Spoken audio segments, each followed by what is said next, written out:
नमस्कार दोस्तों, टेकलाइट इंस्टीट्यूट में आप सभी का स्वागत है और मैं हूं खुशबू साहू। आज हम राज्य शासन के द्वारा महिलाओं एवं बच्चों के पोषण, विकास और संरक्षण के लिए संचालित किए जाने वाली योजनाओं के बारे में पढ़ेंगे। स्टार्ट करते हैं। पहले देख लेते हैं कि कौन कौन सी योजना आज हम पढ़ने वाले हैं। तो सबसे पहले हम मुख्यमंत्री सुपोषण योजना पढ़ेंगे। फिर उसके बाद बच्चों की प्रारंभिक बाल्यावस्था देखरेख एवं शिक्षा के बारे में पढ़ेंगे, जिसे संस्कार अभियान के अंतर्गत रखा गया है। सुचिता योजना, फिर मुख्यमंत्री बाल संदर्भ योजना, नोनी सुरक्षा योजना, नवाभियान योजना, महिला जागृति शिविर, दिशा दर्शन एवं भ्रमण, मुख्यमंत्री कन्या विवाह योजना, छत्तीसगढ़ महिला कोष की ऋण योजना, महिला स्व सहायता समूह एवं नारी निकेतन के बारे में पढ़ेंगे। तो बिना समय गवाए स्टार्ट करते हैं। हम सबसे पहले बात करेंगे मुख्यमंत्री सुपोषण योजना। सुपोषण पोषण से रिलेटेड है। ये जो भी योजना का नाम है उससे आप समझने का प्रयास कीजिए कि ये योजना का उद्देश्य क्या है, क्यों लाया गया होगा, इसका विषय क्या है। देखिए, इस योजना की शुरुआत 2 अक्टूबर 2019 को गांधी जयंती के दिन इस योजना की शुरुआत की गई थी। महात्मा गांधी के 150वें जन्मदिन के अवसर पर इस योजना की शुरुआत की गई थी। इससे पहले सुपोषित दंतेवाड़ा अभियान, देखिए मुख्यमंत्री सुपोषण योजना तो बाद में स्टार्ट हुआ। इससे पहले दंतेवाड़ा जिले में सुपोषित दंतेवाड़ा अभियान के नाम से यही सुपोषण योजना जो है वो प्रारंभ की गई थी। कब? 24 जून 2019 में। उसके बाद पूरे राज्य में राज्य शासन के द्वारा मुख्यमंत्री सुपोषण योजना प्रारंभ की गई। तो इस योजना का उद्देश्य क्या है? तो कुपोषण एवं एनीमिया की दर में कमी लाना या फिर इन्हें मुक्त करना। किन किन लोगों के लिए है ये? तो देखिए, 0 से 5 आयु वर्ष के बच्चे, 0 से 5 आयु वर्ष तक के बच्चों में कुपोषण और एनीमिया हमें दोनों देखने को मिलता है। तो उन्हें कुपोषण और एनीमिया से मुक्त करवाना और 15 से 49 आयु वर्ग की महिलाओं में एनीमिया को मुक्त करना। समझ में आ गया किस प्रकार का सुपोषण देना है हमें? तो कुपोषण से मुक्ति और एनीमिया से मुक्ति, ये ध्यान में रखना है हमें। ठीक है, क्या दिया जाता है ये कुपोषण से मुक्ति और एनीमिया से मुक्ति के लिए बच्चों एवं महिलाओं को? तो इनको गर्म भोजन, अंडा, लड्डू, मूंगफली, दलिया, इस प्रकार के भोजन दिए जाते हैं जो कि संतुलित आहार में आते हैं। ठीक है, दवाइयाँ कौन कौन सी दी जाती है? तो कृमिनाशक की दवाई दी जाती है बच्चों को, और महिलाओं को रक्त की कमी से जो एनीमिया की बीमारी होती है उसे दूर करने के लिए आयरन फॉलिक एसिड की गोली दी जाती है। ठीक, ये कुछ आंकड़े हैं, ये आप ध्यान रखिएगा कि नेशनल फैमिली हेल्थ सर्वे के रिपोर्ट के अनुसार 0 से 5 वर्ष तक के 37.7% बच्चे कुपोषित हैं, और महिलाओं की तो हालात बहुत ही ज़्यादा गंभीर है, क्योंकि लगभग 47% महिलाएं जो 15 से 39 वर्ष के बीच हैं वो एनीमिया से पीड़ित हैं। मतलब लगभग हमारे राज्य की लगभग आधी महिलाएं एनीमिया से पीड़ित हैं। आप समझ रहे हो कितनी गंभीर समस्या है ये? तो ये आपको ध्यान में रखना है कि लगभग आधी महिलाएं जो 15 से लेकर 49 वर्ष की आयु तक की है वो एनीमिया से पीड़ित है, और बच्चे जो हैं 37.7% बच्चे कुपोषण से पीड़ित हैं। कुपोषण से मुक्त लोग 2022 सितंबर के महीने तक 2.45 लाख थे। ये भी आपको ध्यान में रखना है कि लगभग 2.5 लाख लोग कुपोषण से मुक्त हो चुके हैं। कब से कब तक? तो सितंबर 2022 तक। ठीक है, इस योजना को आपने समझ लिया। क्या याद रखना है आपको? 2 चीज़ें याद रखना है। पहली बात तो इस योजना की शुरुआत कब की गई? तो 2 अक्टूबर 2019 को की गई। दूसरी कि 0 से 5 वर्ष तक के बच्चे और 15 से 49 वर्ष तक की महिलाओं को कुपोषण और एनीमिया से मुक्त करना इस योजना का उद्देश्य है। अब हम बात करेंगे संस्कार अभियान की। क्या है संस्कार अभियान? तो देखिए, आंगनबाड़ी केंद्रों में बच्चों के पोषण के लिए, उनके स्वास्थ्य के लिए और उनके शिक्षा के लिए कार्य किया जा रहा है। यही संस्कार अभियान के अंतर्गत रखा गया है। एक बार हम इसे पढ़ लेते हैं, क्या कहा जा रहा है, इसका उद्देश्य क्या है। तो गर्भधारण से, चूँकि आंगनबाड़ी केंद्रों में गर्भवती महिला, स्तनपान कराने वाली महिलाओं को भी पोषण दिया जाता है, उन्हें स्वास्थ्य एवं पोषण की शिक्षा भी दी जाती है। तो वही कहा जा रहा है यहाँ पर कि गर्भधारण से 6 वर्ष की आयु तक के बच्चों के सर्वांगीण विकास हेतु आवश्यक आधारभूत संरचना, वातावरण एवं गुणवत्तापूर्ण सेवाएं उपलब्ध कराते हुए आंगनबाड़ी केंद्रों का उन्नयन करना इस अभियान का उद्देश्य है। सुविधा क्या क्या दी जाती है? तो आंगनबाड़ी केंद्रों में शाला पूर्व शिक्षा किसे बच्चों को प्रदाय के लिए 52 सप्ताह के समय सारणी, मतलब कि 52 सप्ताह का सिलेबस रेडी किया गया है बच्चों के लिए शाला से पूर्व शिक्षा के लिए, जिसके अंतर्गत लगभग 360 गतिविधि युक्त गतिविधि कोष तैयार किया गया है। तो यहाँ आपको क्या ध्यान रखना है? तो आपको ये ध्यान रखना है कि शाला से पूर्व शिक्षा के लिए बच्चों का जो समय सारणी है वो 52 सप्ताह का है, जिसमें पूरा सिलेबस दिया गया है और इस सिलेबस के अंतर्गत कुल 360 गतिविधि युक्त गतिविधि कोष तैयार किया गया है। सुचिता योजना, क्या है सुचिता योजना? इसकी शुरुआत 24 जनवरी 2017 को राष्ट्रीय बालिका दिवस के दिन की गई। अब क्या किया जाता है इस योजना के अंतर्गत? तो इस योजना के अंतर्गत सैनिटरी नैपकिन वेंडिंग मशीन और इंसिनरेटर की स्थापना की जाती है। कहाँ? तो सभी शासकीय विद्यालयों में और अभी वर्तमान में महाविद्यालयों में भी की जाती है। तो कहाँ कहाँ सैनिटरी नैपकिन की सुविधा स्थापित की जा रही है? शालाओं में और कन्या महाविद्यालय।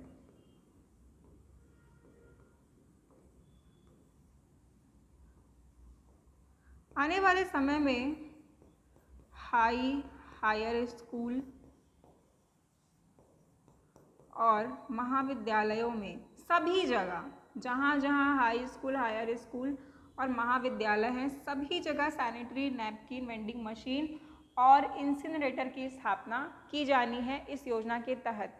इंसिनरेटर क्या होता है? तो ये कचरे को समाप्त करने का मशीन होता है। देखिए, 2022-23 के बजट में 1100 लाख की राशि प्रावधान की गई थी और इस राशि से 1000 हाई और हायर सेकेंडरी स्कूलों में और महाविद्यालयों में ये वेंडिंग मशीन और इंसिनरेटर स्थापित किया गया। अब इसमें आपको क्या ध्यान रखना है? तो पहली बात, आपको इसका विषय ध्यान में रखना है कि सुचिता योजना का कार्य क्या है। तो स्कूलों और कॉलेजों में महिलाओं के लिए या बालिकाओं के लिए सैनिटरी नैपकिन मशीन और इंसिनरेटर स्थापित करना, ताकि बालिकाएं जो हैं वो स्वच्छ रहे। ठीक है। और ये 2022-23 का आंकड़ा भी आपको ध्यान में रखना है कि 1100 लाख की राशि जो है प्रावधानित की गई थी, जिसके तहत 1000 हायर सेकेंडरी स्कूल और महाविद्यालयों में ये मशीन स्थापित किए गए हैं। मुख्यमंत्री बाल संदर्भ योजना। बाल संदर्भ योजना बच्चों से रिलेटेड है। ठीक है, नाम से आप समझने के प्रयास कीजिए। 2009 में इसकी शुरुआत हुई। गंभीर कुपोषित बच्चों को कुपोषण के चक्र से बाहर निकालकर कुपोषण की दर में कमी लाना। देखिए, ये जो बाल संदर्भ योजना है, इसका 2 उद्देश्य है। एक तो कुपोषण की दर में कमी लाना और दूसरा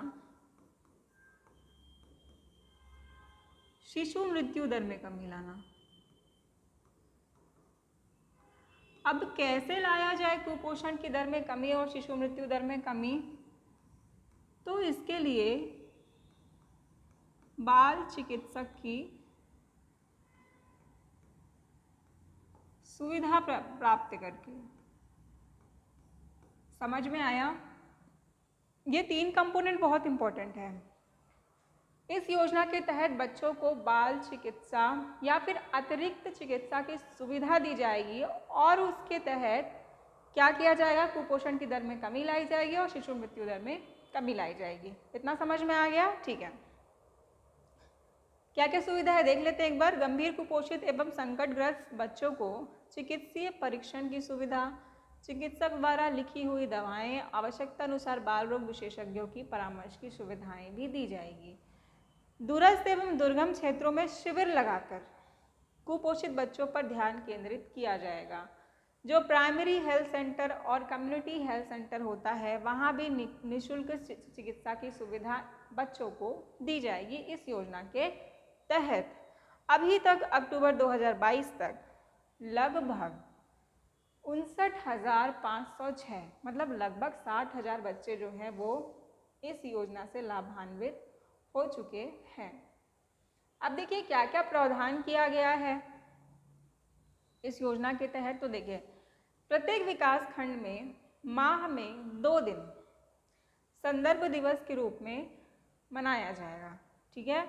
बच्चों के संक्रमण की पहचान की जाएगी कि उन्हें कौन कौन सी बीमारी है, कौन कौन सा संक्रमण उस एरिया में फैल रहा है और उसके हिसाब से उसका निदान किया जाएगा।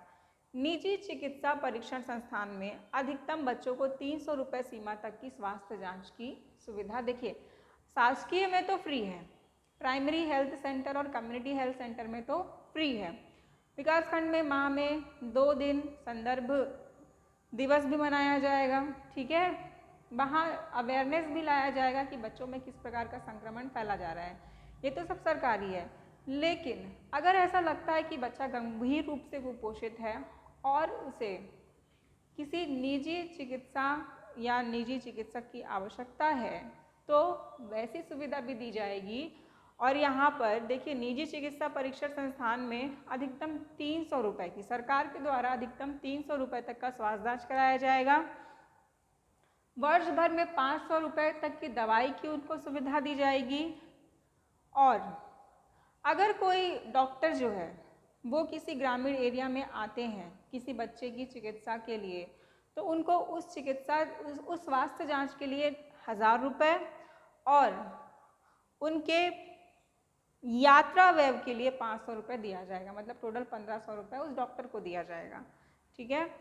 इसके अतिरिक्त 2016-17 से आवश्यकता पड़ने पर कुपोषित बच्चों के परिवहन के लिए भी आंगनबाड़ी कार्यकर्ताओं को राशि उपलब्ध कराई जाती है। समझ में आ गया? मतलब कि हर प्रकार से बच्चों में कुपोषण को दूर करने के लिए, शिशु मृत्यु दर में कमी लाने के लिए इस योजना का संचालन किया जा रहा है।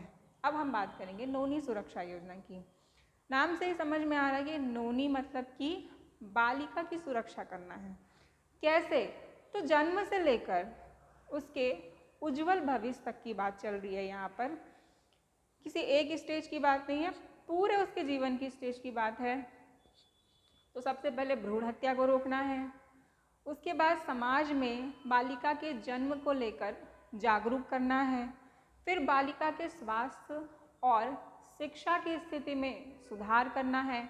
फिर उसके उज्जवल भविष्य को सुनिश्चित करना है और बाल विवाह का रोकथाम करना है। तो इन सभी उद्देश्यों की पूर्ति के लिए नोनी सुरक्षा योजना का संचालन किया जा रहा है। इस योजना के तहत गरीब परिवार की बेटियों को 18 वर्ष की आयु तक, जैसे अब मान लीजिए किसी भी गरीब परिवार में, जैसे कि अब ये योजना की शुरुआत कब से हुई है तो 1 अप्रैल 2014 से हुई है। अब 1 अप्रैल 2014 के बाद किसी भी बीपीएल परिवार में कोई लड़की जन्म लेती है तो उस परिवार को लगातार 5 साल तक LIC में 5,000, 5,000, 5,000 करके जमा करना है। कुल 25,000 रुपये जमा करना है। और जब लड़की 18 वर्ष की हो जाएगी और 12वीं की परीक्षा पास कर लेगी तो सरकार द्वारा उन्हें 1 लाख रुपए की राशि दी जाएगी उसके उज्जवल भविष्य के लिए। एक परिवार में कम से कम 2 बेटी इस योजना से लाभ प्राप्त कर सकती है। तो ये भी आपको ध्यान में रखना है। ठीक है, समझ में आया? एक बार पढ़ लेते हैं। शुरुआत कब किया गया? 1 अप्रैल 2014 से। प्रदेश में बालिकाओं की शैक्षणिक तथा स्वास्थ्य की स्थिति में सुधार लाना इस योजना का उद्देश्य है। बालिकाओं के अच्छे भविष्य की आधारशिला रखना, बालिका भ्रूण हत्या रोकना, बालिकाओं के जन्म के प्रति समाज में सकारात्मक सोच लाना, बाल विवाह की रोकथाम करना। समझ में आया? गरीब परिवार की बेटियों को 18 वर्ष पूरा होने और 12वीं उत्तीर्ण होने पर 1 लाख रुपया प्रदान किया जाता है। भारतीय जीवन बीमा निगम में 5 वर्ष तक उस परिवार को 5,000 रुपये अर्थात कुल 25,000 रुपये जमा करने होंगे। समझ में आ गया? पात्रता क्या होगी कि वो छत्तीसगढ़ राज्य की मूल निवासी होनी चाहिए, गरीबी रेखा से नीचे जीवन यापन करने वाले परिवार होने चाहिए। ठीक है, बच्चे का जन्म 1 अप्रैल 2014 के बाद होना चाहिए और कम से कम 2 बालिकाओं को इस योजना से लाभ प्राप्त हो सकता है एक ही परिवार की। समझ में आ गया? ठीक है, आगे बढ़ते हैं। नवाभियान योजना, नई सुबह, यही होता है ना इसका मतलब, नई सुबह। तो घरेलू हिंसा से महिलाओं का संरक्षण अधिनियम 2005, इसके क्रियान्वयन के लिए इस योजना की शुरुआत की गई।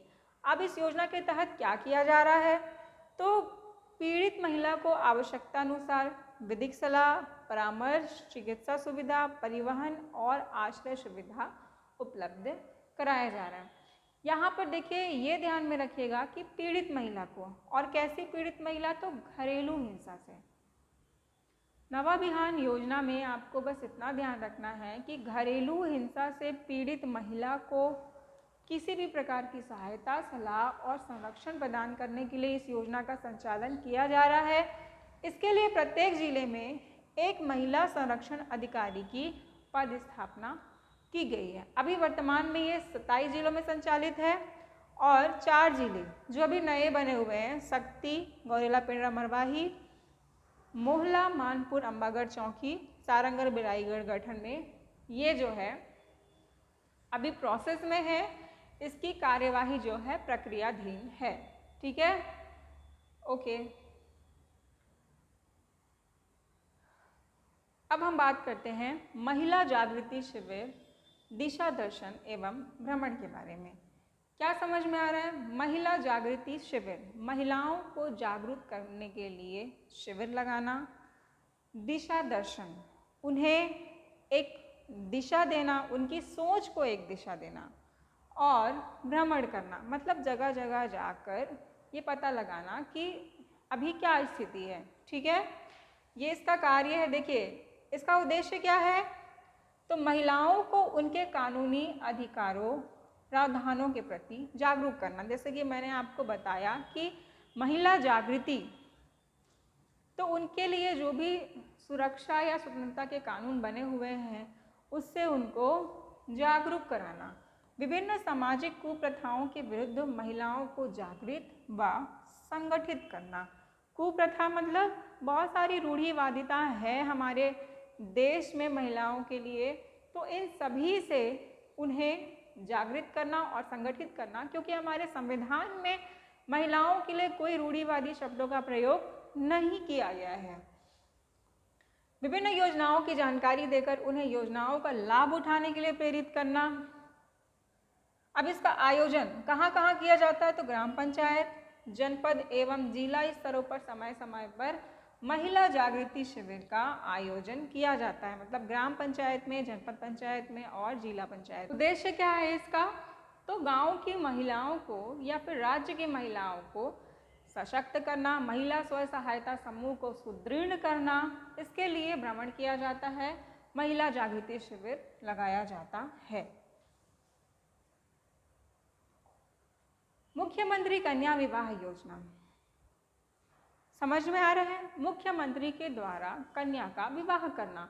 अब देखिए, इसमें जो प्रोत्साहन राशि है 50,000 रुपये वर्तमान में की गई है। देखिए, ये प्रोत्साहन राशि नहीं है, ये कन्या के विवाह में व्यय की राशि है। क्योंकि मुख्यमंत्री मतलब राज्य शासन के द्वारा किसी भी कन्या का विवाह कराया जा रहा है, तो उसके विवाह में जो भी व्यय होने वाला है वो कौन दे रही है? सरकार दे रही है। समझ में आ रहा है? इस योजना की शुरुआत 2005 में की गई थी। इसके लिए क्राइटेरिया क्या है? तो छत्तीसगढ़ की मूल निवासी होनी चाहिए वो कन्या, गरीबी रेखा के नीचे आनी चाहिए, आर्थिक रूप से कमज़ोर होनी चाहिए। उनके लिए उनको आर्थिक सहायता प्रदान करने के लिए इस योजना का संचालन किया जा रहा है। और इस योजना का उद्देश्य क्या क्या है? तो सामूहिक विवाह को बढ़ावा देना, सामूहिक विवाह करके गरीब परिवार के मनोबल और उनके आत्मसम्मान में वृद्धि करना, उनकी सामाजिक स्थिति में सुधार करना, सादगीपूर्ण विवाह करके फिजूल खर्ची को रोकना और दहेज प्रथा का रोकथाम करना, ये इस योजना का उद्देश्य है। देखिए, कन्या विवाह योजना में जो टोटल व्यय पहले 25,000 रुपये था ये राशि, अब कितना हो चुका है? तो 50,000 रुपये हो चुका है, जिसमें से 21,000 रुपये की राशि जो है वो कन्या को ड्राफ्ट के माध्यम से दी जाती है और 15,000 रुपये का गिफ्ट दिया जाता है सरकार के द्वारा। और इसके लिए कन्या बाधित नहीं है, वो अपनी पसंद से कोई भी गिफ्ट ले सकती है। ठीक है। 2022-23 में 6,800 जोड़ों का विवाह महिला एवं बाल विकास विभाग के द्वारा कराया गया था, ये भी आपको ध्यान में रखना है। छत्तीसगढ़ महिला कोष, इसके अंतर्गत 3 योजनाएं संचालित की जा रही है। एक तो ऋण योजना, दूसरा स्वावलंबन योजना और तीसरा सक्षम योजना। ठीक है, 1 बाई 1 करके बात कर लेते हैं। हमारे सिलेबस में स्वावलंबन और सक्षम योजना नहीं है, केवल ऋण योजना है, लेकिन फिर भी हम इन दोनों योजनाओं को भी देख लेते हैं। देखिए, ऋण योजना जो है वो महिला स्व सहायता समूह के लिए है।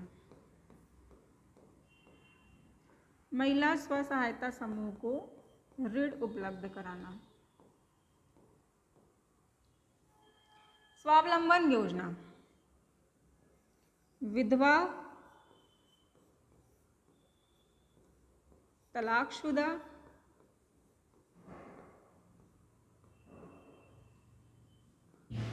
और 35 से 45 वर्ष की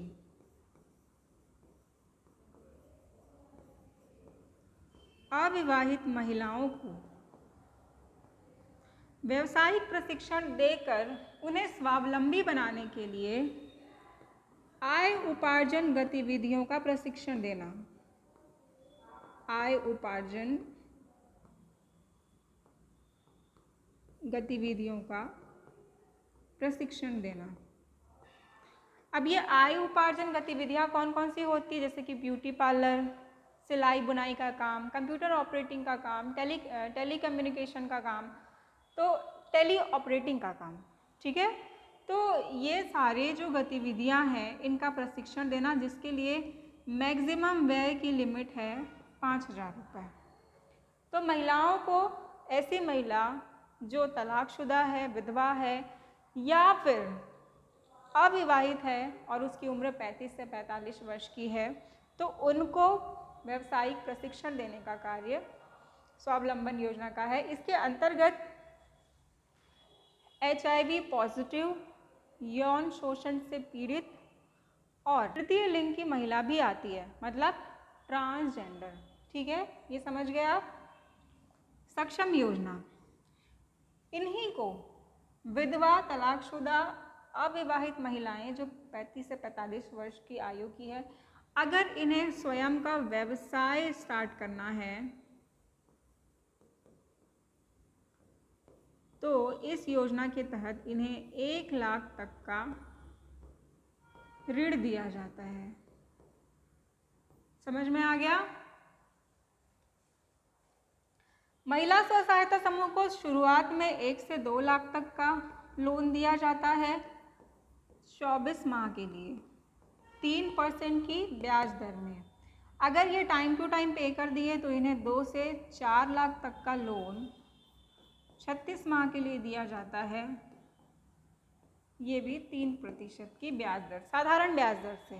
समझ में आ गया आपको? ये तीनों स्कीम, ऋण योजना महिला स्व सहायता समूहों के लिए ऋण योजना है, उनको लोन प्रोवाइड किया जाता है। स्वावलंबन योजना विधवा, तलाकशुदा और अविवाहित महिलाओं को व्यावसायिक प्रशिक्षण दिया जाता है ताकि वो स्वावलंबी बन सके। और सक्षम योजना, अगर ये सारे क्राइटेरिया की महिलाएं अगर खुद का व्यवसाय करना चाहती है तो उन्हें 1 लाख तक की राशि दी जाती है। अब थोड़ा हम इसे डिटेल से पढ़ लेते हैं ऋण योजना को। महिला स्व सहायता समूह को आसान शर्तों पर ऋण उपलब्ध कराना इस योजना का उद्देश्य है। 3 वार्षिक साधारण ब्याज दर पर प्रथम बार 1 से 2 लाख रुपए तक का वसूली 24 महीने में, द्वितीय बार 2 से 4 लाख रुपए तक का वसूली 36 महीने में, 36 किश्तों में या 36 महीने में, सेम बात है। यौन उत्पीड़न HIV पीड़ित महिलाओं को या तृतीय लिंग को भी 10,000 तक का व्यक्तिगत तौर पे लोन दिया जाता है, वो भी 3% के साधारण ब्याज दर पर। तो ये भी आपको ध्यान में रखिएगा, ये ऋण योजना के तहत दिया जाता है। 2022-23 में 233 महिला स्व सहायता समूह को इससे लाभ प्राप्त हुआ और नवंबर 2022 तक 5,845 महिला स्व सहायता समूह का लगभग 11.03 करोड़ का ऋण भी माफ़ किया गया है। ये भी आपको ध्यान में रखना है, ये आंकड़े आप नोट कर लीजिए और बाद में याद कर लीजिएगा। महिला स्व सहायता समूह क्या होता है? महिला स्व सहायता समूह ग्रामीण महिलाओं का ग्रुप होता है, ठीक है, जो मिलजुल कर व्यवसाय का कार्य करती हैं, ठीक है। और क्या क्या करती हैं? तो देखिए वो क्या करती है, थोड़ा थोड़ा बचत करके पैसा जमा करती है अपने ग्रुप में और उसके बाद किसी भी महिला को अगर आवश्यकता है तो वहाँ से वो न्यूनतम ब्याज दर पर पैसे ले सकती है और टाइम पर उसे वापस करना होता है। तो एक कार्य महिला स्व सहायता समूह का ये होता है। और दूसरा, किसी भी व्यवसायिक कार्य के लिए पूरा ग्रुप जो है वो एक साथ कार्य करता है। देखिए महिला स्व सहायता समूह का उद्देश्य क्या है? तो ग्रामीण महिलाओं को संगठित करना। ये महिलाएं ग्राम की होती है, ठीक है। तो ग्रामीण महिलाओं को संगठित करना, महिलाओं को समूह में छोटी छोटी बचत करने तथा अपनी ज़रूरतों की पूर्ति हेतु समूह में न्यूनतम दर पर लेन देन हेतु सक्षम बनाने में सहयोग प्रदान करना, महिलाओं का सामाजिक एवं आर्थिक सशक्तिकरण करना, गरीब लोगों के बीच नेतृत्व क्षमता का विकास करना। कार्यों का संचालन, ये कौन कौन से कार्यों का संचालन करते हैं? तो देखिए स्कूल मध्याह्न भोजन, ये स्कीम चल रहा है ना, तो यहाँ जो भोजन प्रोवाइड किया जाता है वो कहाँ से किया जाता है? महिला स्व सहायता समूह के द्वारा किया जाता है। आंगनबाड़ी केंद्रों में जो गर्म पका भोजन है उसका राशन जो है वो महिला स्व सहायता समूह के द्वारा प्रोवाइड किया जाता है। सार्वजनिक वितरण प्रणाली के तहत उचित मूल्य की दुकान के संचालन में भी इनकी भागीदारी होती है। तो इस प्रकार से बहुत सारे कार्य इनके द्वारा किए जाते हैं। छत्तीसगढ़ में गढ़ कलेवा, ये जो रेस्टोरेंट है गढ़ कलेवा, छत्तीसगढ़ी व्यंजन का जो रेस्टोरेंट है, ये भी महिला स्व सहायता समूह के द्वारा संचालित किया जा रहा है। अब हम बात करेंगे नारी निकेतन की। हमने स्टार्टिंग का जो लेक्चर था उसमें ही इसके बारे में पढ़ा था। 16 वर्ष से अधिक आयु की महिलाएं जिन्हें देख रेख और संरक्षण की आवश्यकता है उनको आश्रय, पोषण, भोजन, शिक्षण, प्रशिक्षण और पुनर्वास की सुविधा दी जाती है, ठीक है। कौन सी महिला? तो निराश्रित, अविवाहित, परित्यक्ता, तिरस्कृत, बेसहारा, कोई भी महिला जिन्हें देखरेख और संरक्षण की आवश्यकता है उन्हें नारी निकेतन में सामाजिक एवं शैक्षणिक संरक्षण प्रदान किया जाता है, ठीक है। इसका संचालन रायपुर, अंबिकापुर और दंतेवाड़ा में किया जा रहा है। तो ये थी राज्य शासन की योजना जो कि महिला सुपरवाइज़र के एग्ज़ाम में आ सकता है। तो आप इन सभी में आपको ये ध्यान रखना है कि ये प्रारंभ कब हुआ, इनका उद्देश्य क्या है इस योजना को संचालित करने का, और वर्तमान में इनकी स्थिति क्या है। स्थिति इन द सेंस कि आंकड़ों को आपको ध्यान में रखना है, ठीक है।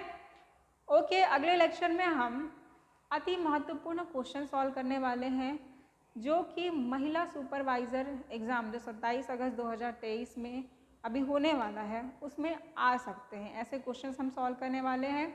तो हमारे उस वीडियो को देखना बिल्कुल ना भूलिए। क्योंकि वो वीडियो आप सभी के लिए जो इस एग्ज़ाम को दिला रहे हैं उनके लिए बहुत इंपॉर्टेंट होने वाला है। आज के लिए इतना ही, धन्यवाद।